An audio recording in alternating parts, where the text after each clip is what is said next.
केंद्र सरकार 23 जुलाई को अपना बजट पेश करने जा रही है। इस बजट में टैक्स चुकाने वाले लोगों को बड़ी राहत मिलने की संभावना पहले ही जताई जा चुकी है। इस बारे में हम खर्चा पानी के 860वें एपिसोड में बहुत विस्तार से बता चुके हैं। इसका लिंक आपको डिस्क्रिप्शन में मिल जाएगा। लेकिन खबर अब यह है कि सरकार पेंशन को लेकर के भी बहुत बड़ा ऐलान करने की तैयारी कर रही है। आज के खर्चा पानी में हम इसे पर विस्तार से बात करेंगे, जानेंगे कि क्या सरकार ओल्ड पेंशन स्कीम बहाल करने जा रही है या फिर एनपीएस में ही सरकार ने ओपीएस का काट निकाल लिया है। बजट में सरकार ऐसा करने जा रही है जिससे सरकारी कर्मचारियों को 50% पेंशन गारंटीड मिल सकता है। समझेंगे कि पुरानी और नई पेंशन योजना आखिर है क्या और दोनों में फर्क क्या है। इसके अलावा एक और खबर की चर्चा करेंगे, जानेंगे कि मुकेश अंबानी कौन सा बड़ा ऐलान करने वाले हैं और इससे फ्रांस की स्पोर्ट्स कंपनी डीकैथलॉन पर क्या असर पड़ सकता है। नमस्कार, मेरा नाम उपासना है और आप देख रहे हैं द ललन टॉप का डेली फाइनेंशियल बुलेटिन खर्चा पानी। केंद्र सरकार के लाखों कर्मचारियों के लिए एक अच्छी खबर है। नेशनल पेंशन सिस्टम यानी एनपीएस, जिसे शॉर्टकट में कहते हैं, उसके तहत आने वाले सरकारी कर्मचारियों को उनकी आखिरी सैलरी का 50% बतौर पेंशन मिल सकता है। टाइम्स ऑफ इंडिया की एक रिपोर्ट में ये जानकारी दी गई है। केंद्रीय कर्मचारी ओल्ड पेंशन स्कीम, जिसे शॉर्टकट में ओपीएस भी कहते हैं, उसे लंबे समय से बहाल करने की मांग कर रहे हैं। लेकिन सरकार पहले ही साफ कर चुकी है कि सरकार पुरानी पेंशन स्कीम को बहाल नहीं करेगी। लेकिन सरकारी कर्मचारियों के लिए सरकार एनपीएस नियमों में कुछ बदलाव जरूर कर सकती है। वित्त मंत्री निर्मला सीतारमण की घोषणा के बाद वित्त सचिव टीवी सोमनाथन की अध्यक्षता में एक समिति बनाई गई थी। हालांकि केंद्र ने पुरानी पेंशन योजना पर फिर से लौटने से इनकार कर दिया था। आगे बढ़ने से पहले हम ओपीएस और एनपीएस क्या हैं, इन दोनों में फर्क भी समझ लेते हैं और ये दोनों स्कीमें क्या हैं, इनके बारे में भी डिटेल से जान लेते हैं। ओल्ड पेंशन स्कीम यानी कि पुरानी पेंशन योजना के तहत सरकारी कर्मचारियों को उनकी आखिरी सैलरी का आधा हिस्सा ताउम्र बतौर पेंशन मिलता है। ये पुरानी स्कीम योजना में सरकारी कर्मचारी की पेंशन उसकी आखिरी बेसिक सैलरी और महंगाई दर के आंकड़ों के आधार पर तय होती है। ओपीएस की एक और खास विशेषता है कि सेवानिवृत्त सरकारी कर्मचारियों को पूरी की पूरी पेंशन राशि का भुगतान सरकार करती है, वो भी अपने खजाने से। इसके अलावा नौकरी के दौरान कर्मचारियों के वेतन का कोई भी हिस्सा उनके पेंशन फंड के लिए नहीं काटा जाता है, मतलब पूरी सैलरी मिलती है। दूसरी ओर एनपीएस योजना अलग तरीके से काम करती है। इस योजना के तहत सरकारी कर्मचारी अपने मूल वेतन का 10% देता है और 14% योगदान केंद्र करती है। नई पेंशन योजना में निश्चित पेंशन की कोई गारंटी नहीं है। देश में नई पेंशन स्कीम 1 जनवरी 2004 से लागू है। ओपीएस में पेंशन भोगी की मृत्यु के बाद उसके परिवार के लोग, जैसे कि पति या पत्नी, अविवाहित बेटियों को, शारीरिक और मानसिक रूप से विकलांग बच्चे उसकी पेंशन के लिए पात्र होते थे। दूसरी ओर एनपीएस में पारिवारिक पेंशन का प्रावधान केवल तभी उपलब्ध है जब किसी कर्मचारी की सेवा के दौरान मृत्यु हो जाए, जो उसके द्वारा दिए गए विकल्प पर निर्भर करता है। नई पेंशन स्कीम में जीपीएफ की सुविधा उपलब्ध नहीं है, जबकि पुरानी पेंशन स्कीम में ये सुविधा कर्मचारियों को मिलती है। नई पेंशन स्कीम में रिटर्न बेहतर रहा तो प्रोविडेंट फंड और पेंशन की पुरानी स्कीम की तुलना में कर्मचारियों को रिटायरमेंट के समय बहुत अच्छा पैसा मिल सकता है, क्योंकि ये शेयर मार्केट से लिंक्ड स्कीम है।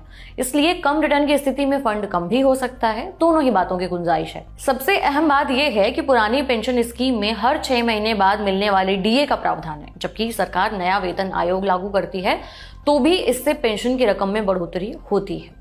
ये तो हमने पुरानी पेंशन स्कीम और नई पेंशन स्कीम के बारे में डिटेल से समझ लिया। अब हम मूल खबर पर लौटते हैं। टाइम्स ऑफ इंडिया की रिपोर्ट के मुताबिक सोमनाथन कमेटी ने दुनिया भर में पेंशन दिए जाने की व्यवस्था के साथ ही आंध्र प्रदेश सरकार की पेंशन पॉलिसी का भी अध्ययन किया है। इस कमेटी ने तय रिटर्न देने की गारंटी के प्रभाव का भी आकलन किया है। लेकिन केंद्र सरकार के लिए आखिरी सैलरी का 40 से 50% पेंशन की गारंटी देना मुमकिन है। हालांकि 25 से 30 सालों से काम कर रहे कर्मचारी इससे संतुष्ट नहीं है। इसकी वजह है कि कांग्रेस इस बात को कई बार दोहरा चुकी है कि सत्ता में वापस आने पर वो ओल्ड पेंशन स्कीम को बहाल करेगी। शायद यही सबसे बड़ी वजह है कि सरकार अब एनपीएस के तहत आने वाले कर्मचारियों को 50% पेंशन गारंटी देने पर गंभीरता से विचार कर रही है। माना जा रहा है कि केंद्र सरकार इस बार बजट में एक फंड स्थापित करेगी। इस फंड में रखे गए पैसों का इस्तेमाल केंद्र कर्मचारियों की पेंशन की भरपाई के लिए होगा। यानी जिन कर्मचारियों को एनपीएस के तहत कम पेंशन मिलेगी, उन्हें इस फंड से 50% पेंशन का अंतर पूरा करके दिया जाएगा। यह फंड उन कंपनियों की तरह होगा जो अपने कर्मचारियों के लिए रिटायरमेंट बेनिफिट देती हैं। उधर अधिकारियों का तर्क है कि 25 से 30 साल तक एनपीएस में योगदान करने वाले कर्मचारियों को ओपीएस पेंशन भोगियों के समान अच्छा रिटर्न मिल रहा है। कम भुगतान के बारे में शिकायतें ज्यादातर उन्हीं कर्मचारियों की है जो 20 साल से पहले एनपीएस में अपना कंट्रीब्यूशन बंद कर देते हैं। बता दें आपकी जानकारी के लिए कि दिसंबर 2023 में सरकार ने लोकसभा को सूचित किया था कि फिलहाल सरकार की अपने कर्मचारियों के लिए पुरानी पेंशन प्रणाली को बहाल करने पर कोई भी योजना नहीं है, ना ही वो इस बारे में कोई पुनर्विचार कर रही है। वित्त मंत्रालय में राज्य मंत्री पंकज चौधरी ने लोकसभा में एक लिखित जवाब में कहा, भारत सरकार फिलहाल 1 जनवरी 2004 को या उसके बाद भर्ती किए गए केंद्र सरकार के कर्मचारियों के लिए पुरानी पेंशन योजना को वापस लाने के किसी भी प्रस्ताव पर विचार नहीं कर रही है। उन्होंने साथ में ये भी कहा कि समय के साथ विभिन्न अनुरोध प्राप्त हुए हैं उन्हें बेनिफिशियरीज से, जिनमें पुरानी पेंशन योजना को फिर से शुरू करने की अपील भी शामिल है। 11 जनवरी 2024 को एक ज्ञापन में joint forum for restoration of old scheme यानी कि NJCA ने वित्त मंत्रालय से आग्रह किया है कि वो केंद्र सरकार के कर्मचारियों मसलन रेलवे, रक्षा, डाक, आयकर, लेखा और लेखा परीक्षा, केंद्रीय सचिवालय, इसरो आदि के साथ साथ स्वायत्त निकायों, अर्धसैनिक बलों और सभी राज्य सरकार केंद्र शासित प्रदेश के कर्मचारियों के लिए एनपीएस की जगह ओल्ड पेंशन स्कीम को बहाल करे।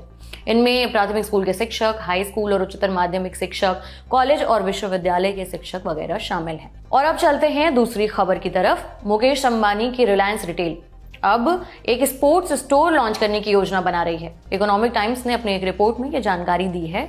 खबर में कहा गया है कि रिलायंस रिटेल इसके जरिए फ्रांस की स्पोर्ट्स कंपनी डीकैथलॉन को टक्कर देगी।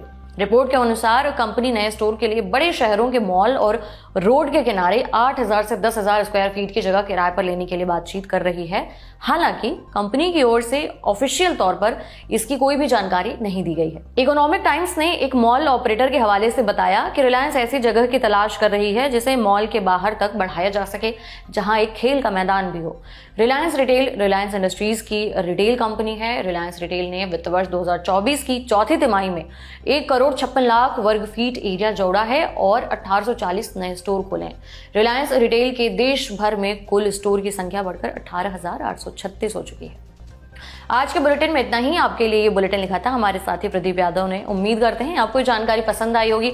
पसंद आई तो अपना फीडबैक देना ना भूलें। अगले एपिसोड तक अपना ख्याल रखें। शुक्रिया।